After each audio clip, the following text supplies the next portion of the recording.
అండి, welcome to అమ్మ చేతి వెన్న ముద్ద. సబ్స్క్రైబ్ చేయండి, పక్కనే ఉన్న బెల్ ఐకాన్ క్లిక్ చేయడం మర్చిపోకండి. హలో అండి, ఈరోజు మనం ఎప్పుడూ వేసుకునే దోశల్లా కాకుండా డిఫరెంట్ టైప్స్ ఆఫ్ దోశలు ఇంట్లో ఈజీగా ఎలా చేసుకోవాలో చూద్దాము. ముందుగా మనం ఉల్లి కారం దోశ ఎలా చేయాలో చూద్దాము. ముందుగా స్టవ్ ఆన్ చేసి ప్యాన్ పెట్టుకొని ఇలా దోశలాగా పోసుకుందాము.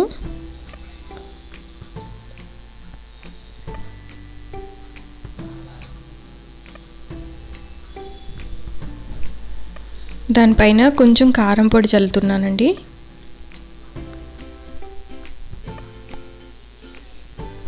మీకు కావాలంటే దోశ బ్యాటర్ కూడా ఈజీగా ఎలా చేయాలో నేను చేసి చూపిస్తాను. ఒకవేళ కావాలంటే కూడా కామెంట్స్లో అడగండి.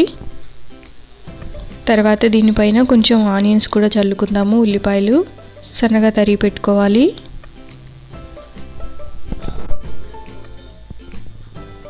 తర్వాత కొంచెం పైన మొత్తం ఆయిల్ రాసుకుందాము. చూసారు కదా, దోశ రెడీ అయిపోయింది, ఉల్లి కారం దోశ.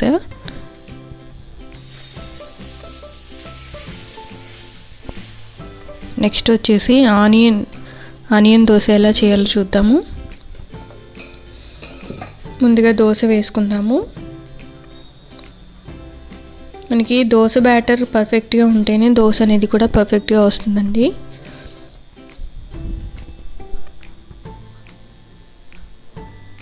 తర్వాత దీనిపైన ఆనియన్స్ చల్లుకుందాము.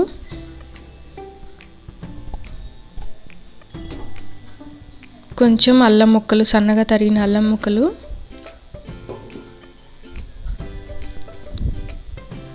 అలాగే కొంచెం పచ్చిమిర్చి,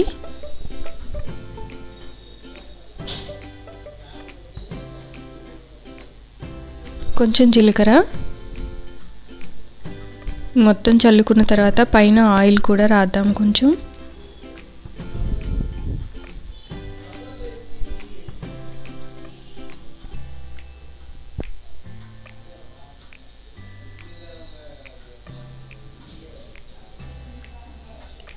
తర్వాత దోశ బాగా గోల్డెన్ బ్రౌన్ వచ్చే వరకు కాల్చుకున్న తర్వాత టర్న్ చేసుకొని తీసేసుకోవడమే.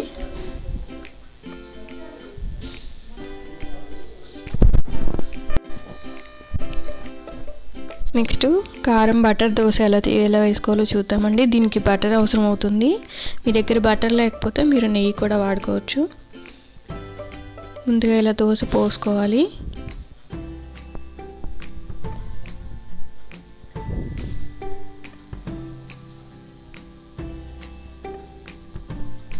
తర్వాత దీనిపైన కొంచెం కారం పొడి లేదా ఇడ్లీ పొడి ఉంటే కూడా చల్లుకోవచ్చు మీరు.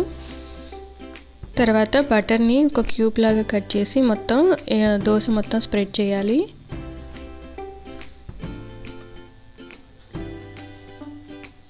బటర్ దోశ చాలా టేస్టీగా ఉంటుందండి, మీరు తప్పకుండా ట్రై చేయాలి. హోమ్ మేడ్ బటర్ అండి. మీకు కావాలంటే డిస్క్రిప్షన్లో లింక్ ఇస్తాను. బటర్ ఇంట్లో ఎలా తయారు చేశాను అనేది చూడండి ఒకసారి.